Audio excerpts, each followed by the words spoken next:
We read The Lord of the Rings mostly from the perspective of the members of the Fellowship, but what was Sauron's perspective on what happened? What did he know, when did he know it, and what did he do about it? Hi everyone, this is Robert. Welcome to In Deep Geek. On this channel we cover The Lord of the Rings in nerdy detail, as well as A Song of Ice and Fire and The Witcher. If you're new to the channel, welcome.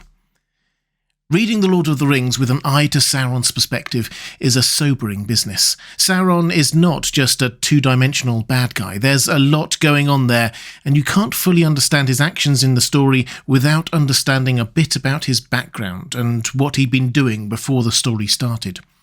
Let's start with the build-up to the War of the Ring. For most of the Third Age, Sauron was lying low, rebuilding his strength as the Necromancer in Dol Guldur in South Mirkwood. The problem was that he didn't have the One Ring anymore. He had poured so much of himself into that ring that, without it, he lost for a long time his ability to form a physical body. Gandalf and the Wise eventually worked out that he was there at Dol Guldur and finally chased him out in the year 2941 of the Third Age. That's around 78 years or so before the main events of The Lord of the Rings. He headed back to Mordor, which had been prepared for him by the Nazgul, and declared himself again 10 years later. He hadn't been doing nothing during those long millennia of the Third Age, though. His focus had ever been on finding and reclaiming the Rings of Power, particularly the One Ring, and destroying the heirs of Elendil, his nemesis. He may not have been able to do all of this personally, but he had plenty of minions to do it for him. The Witch King, the leader of the Nazgul, played a huge role during that time, destroying the northern kingdom of Arnor and hugely weakening the southern kingdom of Gondor. Sauron's presence alone seems to have slowly turned Greenwood the Great into Mirkwood, and his growing strength, the finding of the One Ring by Gollum, and the ongoing effect of the 7 dwarf rings seems to have roused evil across the land. The Balrog in Moria, the dragons in the north, particularly Smaug, and the goblins in the Misty Mountains. Saruman was also slowly falling. He was searching for the One Ring for himself for many years, and in the year 3000 of the Third Age, he started using the Orthanc Stone, the Palantir, and Sauron used that as an opportunity to ensnare him. The leader of the White Council of the Wise corrupted. As a result of all this, as the events of The Lord of the Rings started, Sauron will have thought that he was in quite a strong position. The elves were much diminished. Their numbers had been falling steadily as they departed for the west. Humans were divided, and the noble inheritance of Numenor had been watered down. The heir of Isildur, if there even was still an heir of Isildur, was long since vanished. Saruman was compromised, the Blue Wizards fallen, the dwarves were a shadow of their former strength after repeated dragon, goblin and Balrog attacks, and his own forces had been building up year after year in Mordor and to the east and south. Yes, Sauron will have been feeling very confident. Granted, the One Ring was still out there somewhere, and he still had enemies, but his army was stronger than them, and time was on his side. And he gained a crucial lead to where the ring might be when Gollum, instinctively drawn by Sauron's presence. Sauron was of course of the same essence as the One Ring, remember, snuck into Mordor and was captured. Under torture, Gollum screamed out the words Baggins and Shire. These words meant nothing to Sauron, but he had a cunning plan. He released Gollum. We find out why in the Book of Unfinished Tales. Sauron perceived the depth of Gollum's malice towards those that had robbed him, and guessing that he would go in search of them to avenge himself, Sauron hoped that his spies would thus be led to the ring. I do wonder whether there's also an element here of Sauron as a Maya sensing that Gollum had a role to play in the future of the ring. Gandalf had that same sense, after all.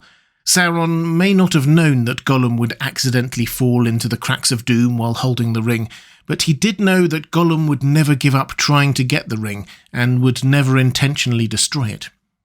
Anyway, it's clear that Sauron's priority now was to get the ring. He knew it was out there somewhere in the world, and events were starting to move quickly. Perhaps counterintuitively, his first move was to attack Osgiliath, the ancient capital of Gondor. He wasn't intending to provoke a full war at this point, but it served his purposes to test Gondor's defences and secure a route across the Anduin River. Sauron was surprised by the strength of Gondor's defences, which probably delayed the start of the war proper by a few months while he built up his forces even further. But the other reason for this sortie was to keep everyone thinking that his focus was on the environs of Mordor, disguising the fact that he then sent out the 9 Nazgul to search for the One Ring. The Nazgul were his most trusted and most dangerous agents, which shows how important he thought that mission was. But it's worth noting that although some of the wise noted what was going on, to the general population they were just black riders undercover.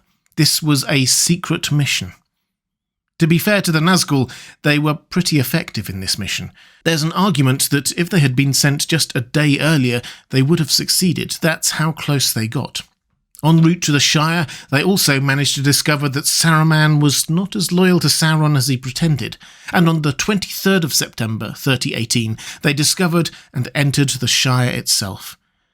The next few days are a matter of being always just a few hours or minutes behind Frodo and co, and it's worth giving a shout out here to my favourite triumvirate of underrated heroes in this story.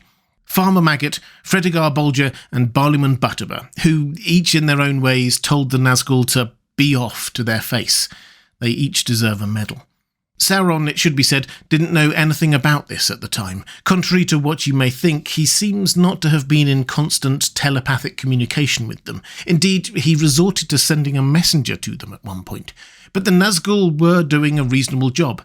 They finally caught up with the ring-bearer at Weathertop, must have thought that they had the victory when they stabbed Frodo with the Morgul blade, but Glorfindel, Aragorn's bravery and Elrond's magic won through.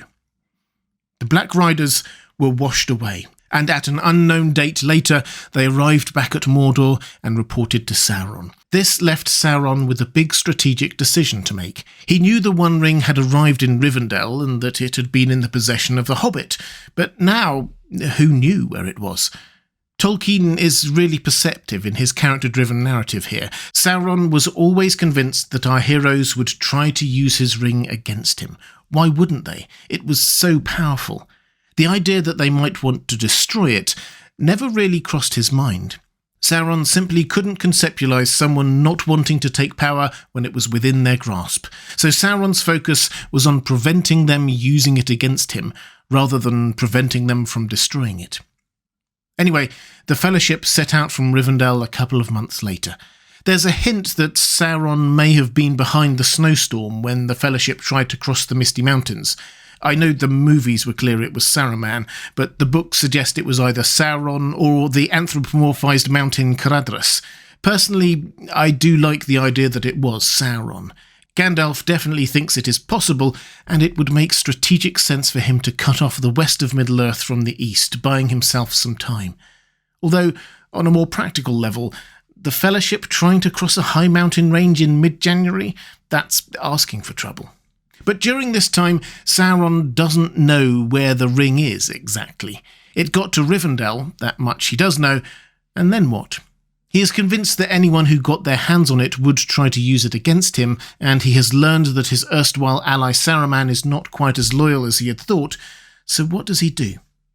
He could send the Nazgul back out again, but any idea that they might be incognito Black Riders has now gone, so he instead gives them improved flying steeds and keeps them closer to home to command his army when it went into the field against Gondor. And he sends out orc warbands to hunt for the ring. The fight between the orcs and the Uruk-hais over Merry and Pippin was this: Sauron's own forces not trusting Saruman's. There's a complex game of bluff and double bluff going on here. Sauron knew that Saruman wasn't really on his side, but Saruman didn't know that Sauron knew, so both sides carried on for a while as if everything was okay. Sauron then seems to have been jogged into further action by a couple of hobbits doing rather rash things. First, in escaping Boromir trying to take the ring, Frodo put it on. Fair enough, but he then sat down in an ancient stone chair at the top of Amon Hen. It was an ancient seat of far-seeing, and he gazed right at Mordor. The eye of Sauron searched for him, but Frodo took off the ring before he could be spotted. Sauron knew then that something was happening. Someone had put on the ring, but not exactly who or where. Then, less than 2 weeks later, Pippin gazed into the Orthanc stone, the palantir that Saruman had had, and Sauron saw him.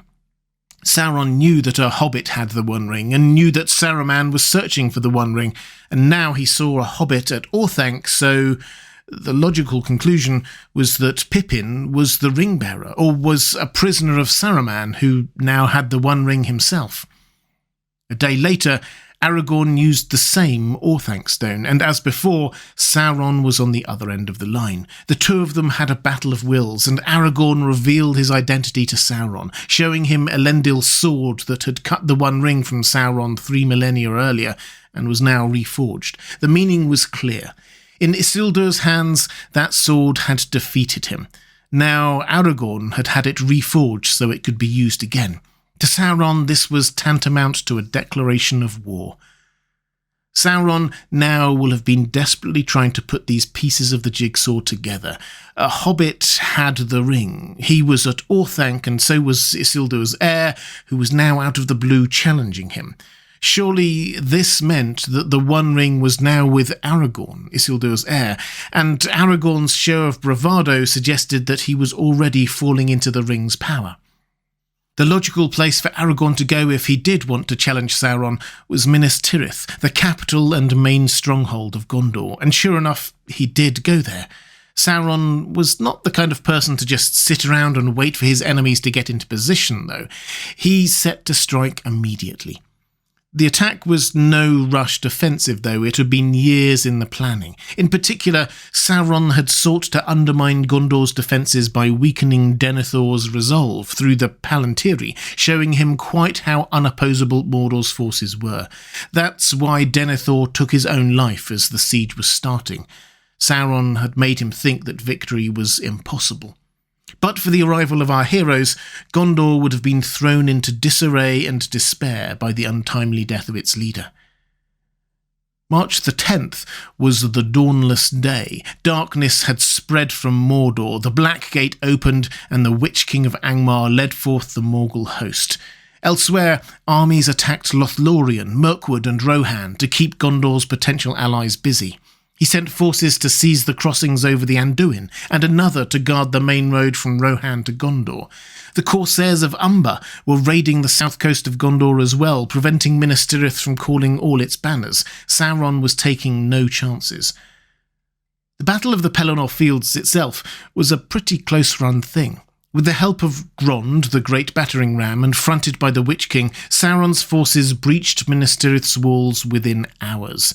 Then Rohan came to Gondor's aid, and Aragorn attacked from the south. Both of those things shouldn't have happened from Sauron's perspective. He was not to know that Theoden would strike a deal with the Woses to take a shortcut through their forest, or that Aragorn would go through the paths of the dead and recruit a ghostly army to scare off his allies. He also wasn't to know that a hobbit would be on the field of battle with an ancient enchanted blade and a fierce female warrior to vanquish the Witch King. But for all that, from Sauron's perspective, the loss didn't actually matter. Aragorn had been flushed out, Gondor's defences crushed, and only a remnant of Gondor and Rohan's combined army survived. And Sauron had an even larger host back in Mordor. Any lingering doubt he might have had about Aragorn having the One Ring was eliminated when Aragorn, inexplicably and rashly as far as Sauron could see, took that much-depleted army and marched on Mordor. Surely only a madman or one driven mad for power by the One Ring would try something so foolish. Now, around this time, Frodo was stung by Shelob and captured by the orcs of Cirith Ungol. His mithril shirt, elven cloak and Sam's short sword were taken and shown to Sauron, which prompts some to wonder how Sauron didn't then realise what was going on. But again, from Sauron's perspective, he has found a hobbit who conspicuously didn't have the ring. Remember, Sam took it, and had heard reports of a mighty elf warrior, for that's how Sam appeared to them. The obvious conclusion, given by now he's convinced that Aragorn has the ring, is that these are spies.